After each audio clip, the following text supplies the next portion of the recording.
Hi, I'm Kristin Gutierrez, your host for Women in Localization's Ask the Expert series. And today I am joined by Céline Imbaud.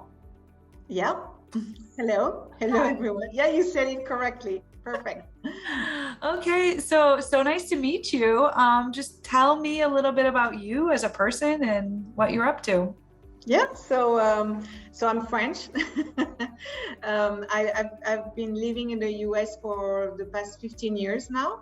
And I started my company about 22 years ago in France. But then with my husband, we tend to get bored pretty quickly. So after a while, we're like, hey, let's start a new challenge. And we wanted our children to have a different view on the world, I'm gonna say. So we wanted them to speak English, to see another culture, and so on. So we just got out of our comfort zone, because that's usually when the greatest things happen, when you get out of your comfort zone.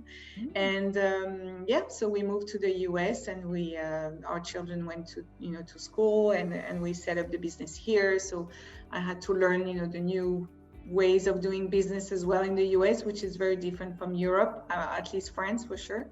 And here we are 15 years later. Yep. Yeah, that's incredible. In terms of getting out of your comfort zone, and you've started your business 22 years ago, but you've lived here 15. So tell us, how long have you been in localization? I actually worked for a translation company here in the US before I moved back to France, because I got my MBA in UNCC in Charlotte. So then I moved to Florida, where I worked for this company, and then we moved back to France. And that's why I was like, you know what, I love languages, and I've done business degree, so let's see what we could do with that. So I just started, in my spare bedroom, and started to call clients, learning by doing, basically. And little by little, I guess I hired my first employee maybe like a year later.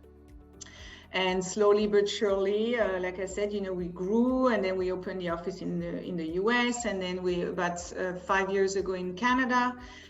So now we're up to about 65 people total.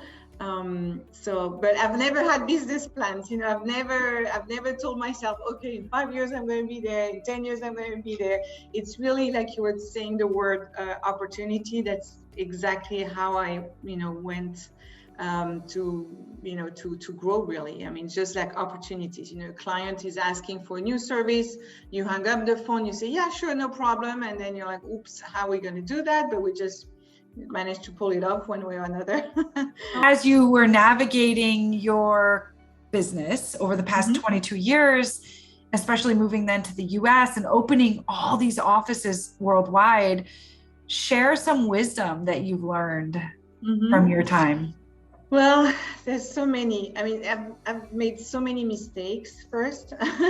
So I think you have to be humble enough to say that I have made a lot of mistakes. So, I learned a lot from those mistakes. One thing I could share is really the, a lot of companies are talking about their values and how we need to promote our values and so on. And I just wanted to share that for me, it's really not something that I just wanted to put up on our website to make it pretty. When I think it was about 3 or 4 years ago, so it's quite recent actually, I decided that maybe it was time that I reflect and say, okay, what are the values of my company, ITC? What are my values? And based upon my values, what is it that I really want for my company?